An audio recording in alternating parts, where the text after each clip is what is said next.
SSC CGL 2026 की तैयारी कर रहे हैं और क्या रीजनिंग में स्कोर अटका हुआ है? तो चलिए आज बात करते हैं एक ऐसे परफेक्ट 4 महीने के मास्टर प्लान की जो तैयारी को बिल्कुल सही ट्रैक पर ले आएगा।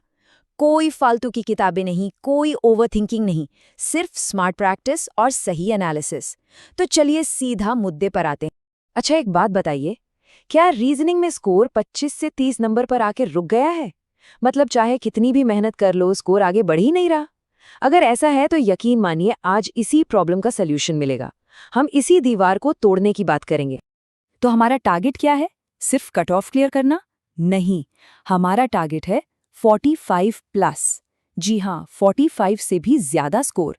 और ये कोई हवाई बात नहीं है, ये एक प्रॉपर ठोस प्लान के साथ बिल्कुल हासिल किया जा सकता है। तो ठीक है, हमारा प्लान शुरू होता है पहले महीने से और इसका नाम है नींव की तैयारी। देखिए, इस महीने में सारा का सारा फोकस सिर्फ और सिर्फ कॉन्सेप्ट्स को मजबूत करने पर होगा। स्पीड की चिंता भी बिल्कुल भी नहीं करनी है। तो पहले महीने में कौन कौन से टॉपिक्स उठाने हैं? ये हैं हमारे फाउंडेशनल टॉपिक्स।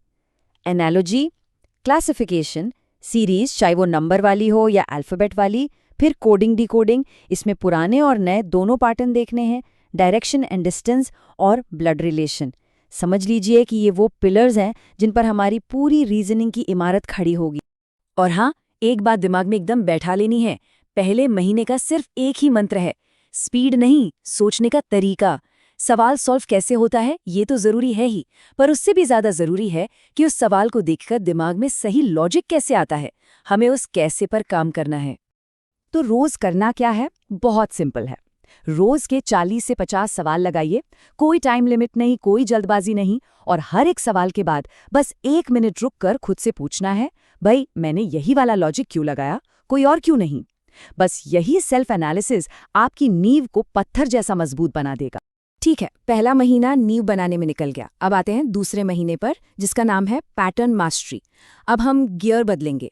फोकस होगा उन टॉपिक्स पर जिनका वेटेज ज्यादा है और साथ ही सवाल देखते ही पैटर्न पहचानने की आदत डालने पर।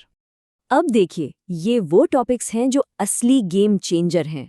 सिलॉजिज्म, इनइक्वालिटी, सीटिंग अरेंजमेंट, चाहे वो लीनियर हो या सर्कुलर, और पजल्स जैसे कि बॉक्स, फ्लोर या डे मंथ वाले। साथ में ऑर्डर एंड रैंकिंग भी। हाँ, ये टॉपिक शुरू में थोड़ा डराते हैं, पर यकीन मानिए प्रैक्टिस के बाद सबसे ज्यादा नंबर यही दिलाते हैं।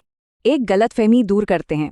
एसएससी का मकसद किसी को कंफ्यूज करना नहीं है। नहीं, वो बस ये देखना चाहते हैं कि कोई दिए गए सवाल में छुपा हुआ पैटर्न पहचान पा रहा है या नहीं। ये पूरा खेल ही पैटर्न रिकग्निशन का है। तो अब प्रैक्टिस का तरीका भी बदलेगा। पहली चीज, रोज पजल या सीटिंग अरेंजमेंट के कम से कम 2 सेट लगाने हैं, और इस बार टाइमर ऑन करके। और दूसरी सबसे जरूरी चीज, एक एरर नोटबुक बनानी है। जो भी गलती हो उसे उसमें लिखिए ताकि वो गलती दोबारा कभी ना हो। 2 महीने हो गए, अब आता है असली खेल। तीसरा महीना यानी एग्जाम मोड ऑन। अब तक हम सीख रहे थे, अब हम परफॉर्म करेंगे। अब बारी है असली एग्जाम वाले माहौल में ढलने की और स्पीड बढ़ाने की। इस महीने में हम फोकस करेंगे इन टॉपिक्स पर: statement conclusion, cause and effect, assumption, mathematical reasoning, और हाँ, फिगर सीरीज, मिरर या वाटर इमेज जैसे विजुअल रीजनिंग वाले सवाल। ये वो सवाल हैं जहां दिमाग को प्रेशर में तेजी से चलाना पड़ता है। तो अब दिमाग में ये बिठा लो, अब पढ़ाई नहीं, अब परफॉर्मेंस बनेगी। तीसरे महीने में एक वॉरियर की तरह एसएससी से लड़ना है। तो इस महीने का वीकली प्लान क्या है? एकदम क्लियर। हर हफ्ते 3 सेक्शनल मॉक्स, सिर्फ रीजनिंग के, एक फुल मॉक, बिल्कुल एग्जाम जैसा, और सबसे जरूरी, हर मॉक के बाद 1 घंटा सिर्फ और सिर्फ एनालिसिस। याद रखिए, बिना एनालिसिस के मॉक देना मतलब टाइम वेस्ट करना। और अब हम आ चुके हैं फाइनल लैप में। चौथा महीना यानी द फाइनल स्ट्रैटेजी। अब सब कुछ रिवीजन, अपनी ताकत को और मजबूत करने और एक सिलेक्शन वाले माइंडसेट को बनाने के बारे में है। आखिरी महीने के लिए 3 गोल्डन रूल्स हैं जिन्हें तोड़ना नहीं है। पहला, कोई नया टॉपिक नहीं, बिल्कुल नहीं। दूसरा, सिर्फ अपने कमजोर टॉपिक्स को रिवाइज करो जो आपने एरर नोटबुक में लिखे हैं। और तीसरा, शॉर्ट ट्रिक्स और डायग्राम्स में मास्टरी हासिल कर लो। इस महीने का लक्ष्य क्या है? लक्ष्य ये है कि अब सवाल हल नहीं करने हैं, अब सवाल देखते ही उसका आंसर दिखना चाहिए। मतलब इंस्टिंक्ट इतना तेज हो जाए कि दिमाग खुद ब खुद सही लॉजिक पकड़ ले। तो फाइनल 30 दिन का एक्शन प्लान ये रहा। हर दूसरे दिन एक फुल मॉक टेस्ट देना है स्टेमिना बनाए रखने के लिए।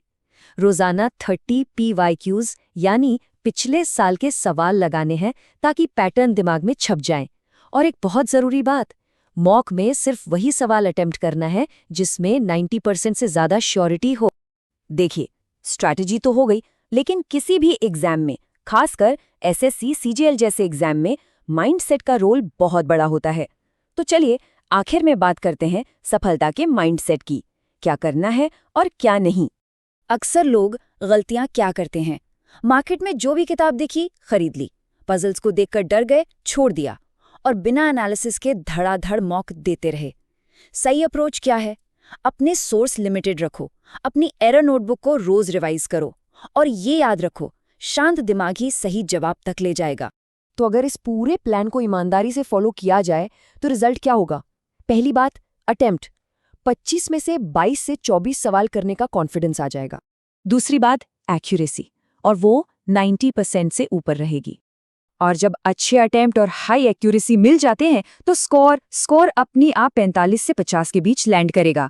यही है इस पूरी मेहनत का नतीजा।